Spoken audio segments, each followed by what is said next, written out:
When you think about terrifying animals what horror movies have been made about, you usually come to think of something like a shark, a bear, lions, etc., etc. Undersea creatures more than likely. But there was one movie that had never once been replicated. Okay, maybe parodied terribly, but this is a film that still is an underrated gem in my opinion. We talked about him a couple years ago, and really, I like to think that this is probably one of his most underrated films, and one that I saw at a very young age, never once realizing that this was a horror film. But all these years later, it actually is.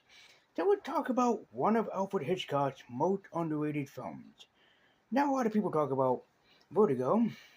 Personally, I don't like it. A lot of people talk about Rear Window. Great movie.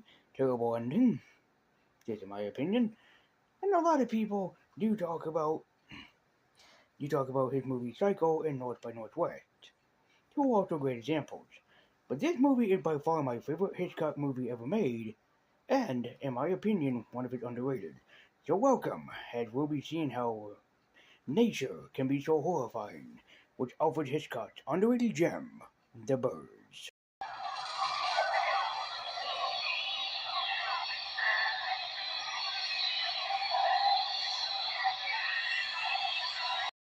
Greetings, ghouls and goblins, and boys in the universe, I'm White Nudie, and welcome to more Lazyween.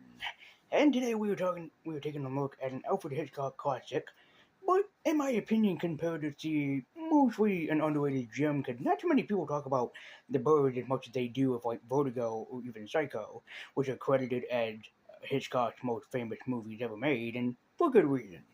The Birds was based on a short story of the same part and premise. I never read the short story, but from what I gather, is that in the short story, birds started going on a rampage and started killing people, and no one really knew why. And I believe in the book, and somebody can feel free to correct me if I'm wrong, but I believe in the short story it is birdseed that causes them to go crazy. But in the movie, I don't think they ever really established that. So I'm just gonna make fun of it and make up my own theories. So, well, and also birdseed. Really? What happens if you give the fish the wrong fish food? He goes nuts. I really don't get it either. I mean, I think that is it in the short story. Somebody can feel free to correct me in the comments down below. Anyways, we are taking a look at the Alfred Hitchcock collection, which is behind my big fat head here, and we are actually going to be taking a look at um Alfred Hitchcock's underrated, in my opinion, masterpiece, The Birds. So what exactly happens if you don't give the birds birdseed or feed the ducks some bread? Or if you ever wanted to know the origin of the goose from Untitled Goose Game, this would be pretty close. As such, let's take a look at Alfred Hitchcock's underrated gem, The Birds. You know, I love the opening credits being all mysterious that it's all basically birds just flying. But tell me, doesn't this remind you of another movie that came out not too long ago?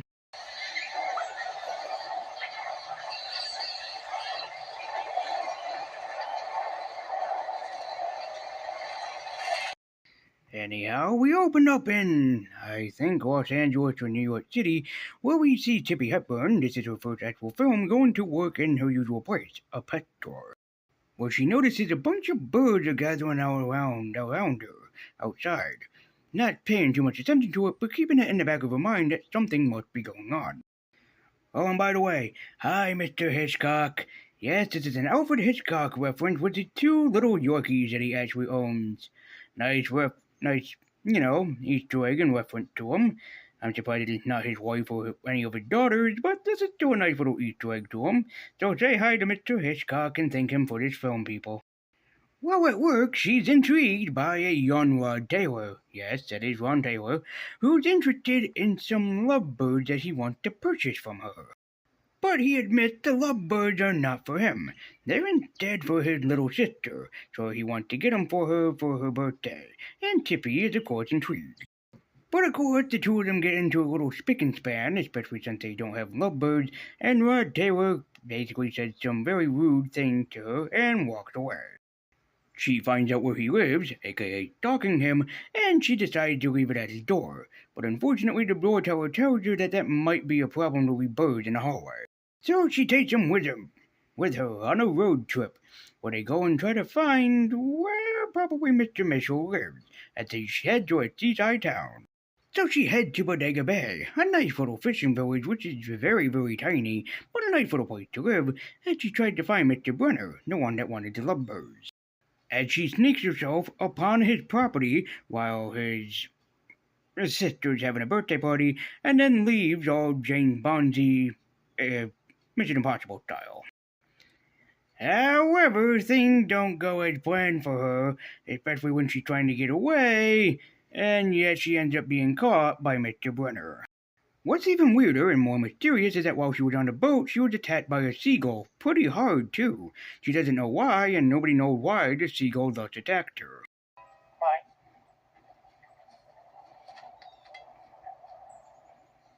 Okay, don't make any sudden moves. Wow, that was a reference I was not expecting to make. Then again, that would be a very interesting crossover if Disney did that.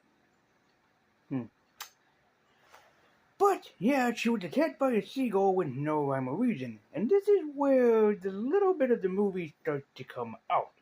Much more the friends. As they start getting more and more attacked by birds, and that the birds start acting more weird, which causes people to try to guess what exactly happened compared to the answer that is really kinda stupid. But I'm still gonna pick on it anyways. So, after she was attacked by the seagull, she ends up basically meeting Mr. Brunner a lot more. And in fact, the two of them actually share a little bit of a love connection. So Tippy meets the Brunner family, and thought she's happy with the little birdies that she ended up getting for her birthday party. And in fact, she thought it was the best gift that she could ever get. When suddenly they're attacked. They're attacked by the most terrifying thing ever. Sparrows! Ah! Get them away from me, the feathered little freaks!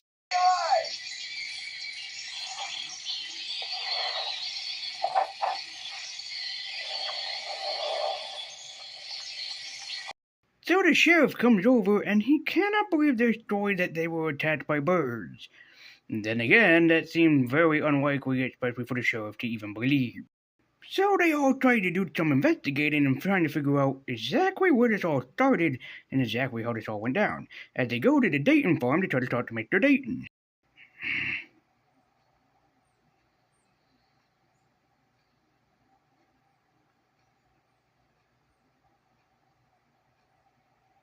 As Mitchell's mother runs out, horrified and confused about what she just witnessed, and she takes off to go tell her son and Tippy Hepburn about the whole thing.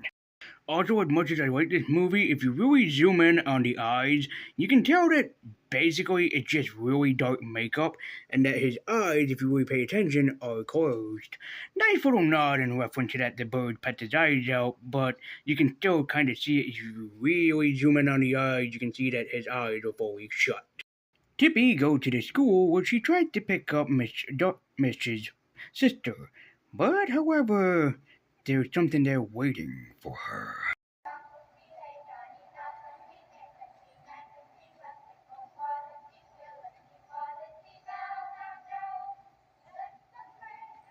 No, Tippy! Now is not the time for a smoke break! You're about to be murdered! Get it? It's a crowd of crows. Murder. A group of crows is called a murder. Or if you want even more horrifying, it was when she's about ready to engage in the terrible remake of The Crow. Tippy, you're in for a world of hurt, sweetie. No matter where you go, it will follow you. But it's okay. We'll all be here for you. Probably not, because The Crow remake really does suck. And if you're wondering if I'm ever going to review it, I have two things for you. And never, even if you paid me, never would I review The Crow remake. Don't know if I Tippy then for murder. After enjoying a nice Susan cigarette, she runs back into the into the school where she warns the teacher about the birds that are going to attack right outside. The crows attack. They attack the children, they attack the school teachers. The crows are attacking everybody because crows are the type of birds that just don't give a fuck. While held up in a restaurant, a bunch of the people at the Bodega Bay try to figure out and picture what exactly is going on and why exactly are the birds acting so weird. Terrible, isn't it? It's the end of the world. Two Bloody Marys, Deke. What actually happened at the school? Bunch of crows attacked the school kids. It's the end of the hills and the rivers and the valleys. Behold, even I, shall bring a sword upon you, and I will devastate your hide. They have their own theories. The end of the world, that the birds may be basically doing this because of their mating habitat. Nobody really has a specific true answer. It's a very intense scene and a very well done scene as everybody's trying to grasp at an answer at anything that they can get their hands on just to see if maybe a theory would be right. That is until the most random scene happens.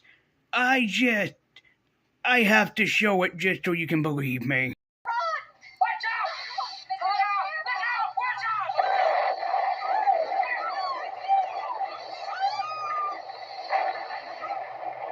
And with that signal, the birds come back. They start attacking. They start murdering. They do anything that they can get their little tiny feathers on. I mean it too! These little fucking feathered freaks keep on attacking people, and they just don't give a shit about who gets in their fucking way! As the residents of Bodega Bay can't believe their eyes, this is actually happening. Birds are actually attacking us. We're being attacked by tiny feathered creatures. So Mitchell decides to bring Tippy to his house so they can basically stay safe. That is until she sees a flock of birds outside of their house.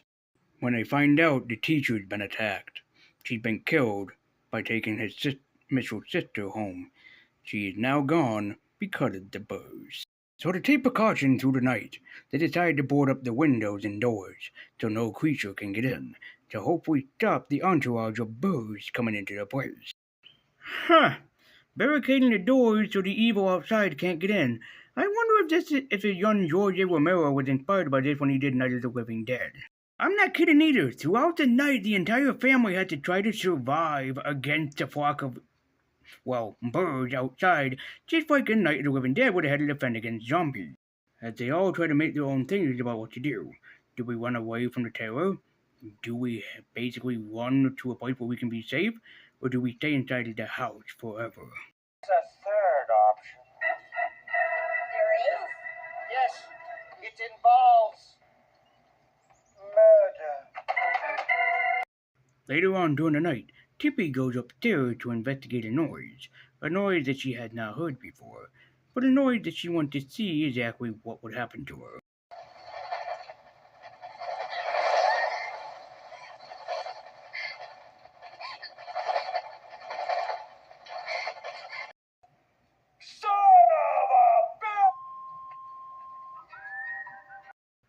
Tippy by this point is now broken. She is no longer the same woman that she once was when she came to the Bodega Bay, and that's because of the horrifying experience that she has just endured. As they witness that they can't stay at home anymore, they must escape, as they now realize that the birds have all seemed to calm down after whatever experience that they had. As our survivors escape out from the house, but as they realize that none of them will be the same after the experiences that they have just endured at this movie. It's safe to say that this underrated gem of a movie has still inspired several filmmakers.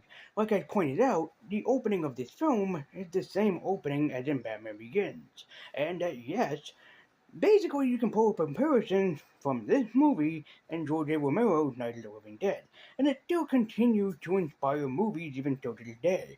If you've seen a movie where people are held up inside of one environment, maybe boarded up inside of a house together, or maybe a small town, then you can thank the birds for making that possible. And would I recommend watching The Birds as Lazyween? Absolutely. The Bird, to me, is Alfred Hitchcock's best film. It really is a horror movie that plays more on the psychological aspect more so than the monsters. The monsters are the birds, but you want to try to figure out what exactly happened with the birds. Why exactly is this all happening? What could have happened to begin with, and what transformed them into being these cute little beings into horrifying monsters that could kill you in an effect. Alfred Hitchcock's directing style is wonderful and amazing, and the awesome effects by Albert Whitlock are by none some of the best effects in here. And you have seen Alfred Whitlock's work before in several other movies. As the last movie that the guy had worked upon, and probably before his untimely passing, was of course John Carpenter's The Thing, but people can feel free to correct me if he worked on anything else prior or after that. So, The Birds is definitely recommended. It had some great writing, amazing acting, especially for a young Tippi Hepburn, which this was the first movie that she did, and it has an amazing soundtrack with some sinister music put in here and there. So, The Birds is definitely recommended for the Lazyween. And my Funko Pop rating of The Bird, since it had such an inspiring message behind it, and since it is such a viewed kind of concept of movie, it simply is one of those that is simply as best as it is. And I feel, by looking through my Funko Pop collection, that I do not have anything that measures up to the amount of what this movie had basically held for people. So I'm just gonna say that you should check out The Birds if you can, because it definitely is one hell of an amazing film.